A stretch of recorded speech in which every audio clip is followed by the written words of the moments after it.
Et depuis la fin de l'année 2016, lorsque l'endettement des pays d'Afrique centrale est arrivé à un point crucial, le Congo a fait appel au FMI pour l'aider à redresser sa situation. Sinon, c'est toute la zone qui risquait une dévaluation du franc CFA. Donc c'est d'abord une initiative congolaise, il ne faut pas l'oublier. Ce n'est pas le FMI qui vient s'imposer pour dire qu'on doit vous aider. Le FMI peut ralentir les conséquences, mais c'est le Congo qui a voulu de cette aide. Et il se trouve qu'il n'y a pas que le Congo, il y avait le Gabon aussi et la Guinée équatoriale qui avaient besoin d'un redressement et d'une aide de la part du FMI pour alléger leurs dettes, donc passer de dettes insoutenables à dettes soutenables de manière à pouvoir fonctionner. Mais on constate que pour le cas du Gabon et de la Guinée équatoriale, les accords ont été conclus à partir de la première mission du FMI. Le Congo est à sa troisième mission pratiquement, où à chaque fois, l'accord n'est pas conclu. Et si on s'en tient au discours des officiels français et du FMI, les exigences demandées au Congo deviennent de plus en plus poussées, de plus en plus serrées. Donc c'est vrai que la France ne joue pas toujours franc jeu dans ses relations avec le Congo, mais là je crois que je pense lui faire un mauvais procès de dire que la France voudrait fermer les yeux pour sauver le soldat Sassou. Au contraire, les déclarations qui ont été faites depuis 2016 montrent plutôt que la France cette fois-ci tente en tout cas de tout faire pour que le Congo joue franc jeu. Les exigences du FMI aujourd'hui au Congo, c'est que pour donner de l'aide au Congo, le FMI exige une transparence. Le FMI veut savoir ce qui s'est passé avec la manne financière que le Congo a gérée les dernières années, les années folles, les années de forte croissance du pétrole.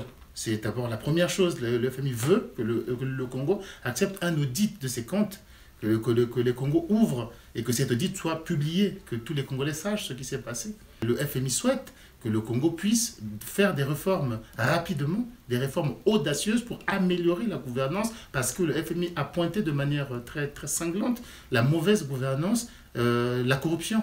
Les gens ne sont pas aveugles, le monde a changé, les informations circulent, on n'a pas tellement besoin d'être sur place pour savoir ce qui se passe.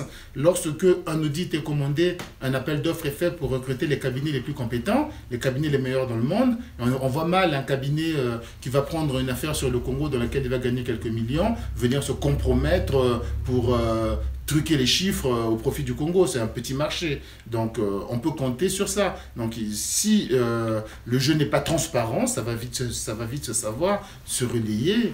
Et si tout le monde joue franc jeu en dehors du Congo, à l'extérieur tout le monde joue franc jeu, il est très difficile pour le président Sassou Nguesso de continuer à masquer sa mauvaise gestion.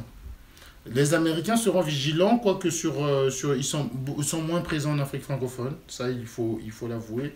Ils sont moins présents, moins regardants sur les questions financières. Ils préfèrent sous-traiter ces questions-là ou faire sous-traiter ces questions-là à la France. Ils sont plus vigilants sur les questions politiques. Sur les questions politiques, sur les questions de droits de l'homme, sur les questions militaires, les questions sécuritaires. Là, les Américains sont particulièrement présents et vigilants. Mais leurs investissements jusque-là ont été timides. Bien que chaque année, depuis quelques années, depuis l'arrivée de Barack Obama, ils promettent en faire un peu plus, s'occuper un peu plus de l'Afrique qui jusqu'à aujourd'hui était considérée comme un problème européen. La plupart des États occidentaux considèrent l'Afrique comme un problème européen, ce qui n'est pas faux. L'Afrique est très proche de l'Europe et très loin des États-Unis géographiquement, il ne faut pas l'oublier. À partir de Barack Obama, on a promis plus d'attention, mais qui franchement ne s'est pas vraiment vu en termes d'investissement, d'implantation économique américaine. Jusqu'à aujourd'hui, ça reste assez timide. Le président Sassou est au pouvoir depuis 1979, en dehors de 5 années d'interruption. Et avant d'avoir été président de la République, il était donc le céréal le plus important du pays depuis 10 ans auparavant. Donc en 50 ans d'exercice, effectivement, il s'est tissé un réseau très important en France qui ne se limite pas qu'à Dominique de Villepin. Il peut compter sur des amis, sur des soutiens solides qui se retrouvent aujourd'hui recyclés dans la Macronie. Il y en a un peu partout et malheureusement c'est ainsi qu'est fait le jeu politique, hein, des alliances, des soutiens, chacun essaie d'en avoir de son côté.